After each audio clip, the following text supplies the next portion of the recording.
নতুন প্রত্যাশা আর পাহাড় সমান স্বপ্ন নিয়ে বৃহস্পতিবার আরব আমিরাতের উদ্দেশ্যে যাত্রা করল বাংলাদেশ নারী ক্রিকেট দল।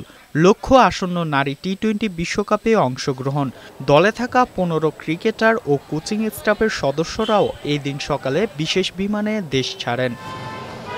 ২০১৪ সাল থেকে নারী ক্রিকেট দল নিয়মিত টি-20 বিশ্বকাপে অংশগ্রহণ করে আসছে, তবে বাংলাদেশের সাফল্যের পাল্লা খুবই কম। টি-20 বিশ্বকাপে এখন পর্যন্ত ২১টি ম্যাচ খেললেও মাত্র ২টি ম্যাচেই জয় পেয়েছে। তবে অতীতের সব আক্ষেপ ভুলে এবার ভালো কিছু করতে চায় বাংলাদেশ। দলের সবার লক্ষ্য সেমিফাইনালে খেলা। কঠিন সেই স্বপ্ন পূরণে দলগত পারফরমেন্স করা প্রয়োজন বলে জানান অধিনায়ক নিগার সুলতানা জ্যোতি। টিম ওয়াইজ আমাদের পারফর্ম করতে হবে, কারণ আমি যেটা বিলিভ করে আমাদের যে টিমটা কম্বিনেশনটা সবাইকে কন্ট্রিবিউট করতে হবে একটা ম্যাচ উইনের জন্য। সবশেষ এনসিএল ও শ্রীলঙ্কা সফরে ভালো করেছে বাংলাদেশের ব্যাটসম্যানরা।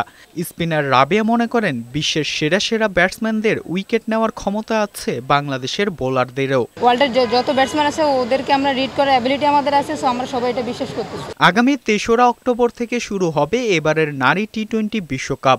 উদ্বোধনী দিনেই স্কটল্যান্ডের বিপক্ষে খেলবে বাংলাদেশ। এর আগে জ্যোতিরা সুযোগ পাবে দুটি প্রস্তুতি ম্যাচ খেলার। সাজ্জাদ সাজু, বৈশাখী সংবাদ, ঢাকা।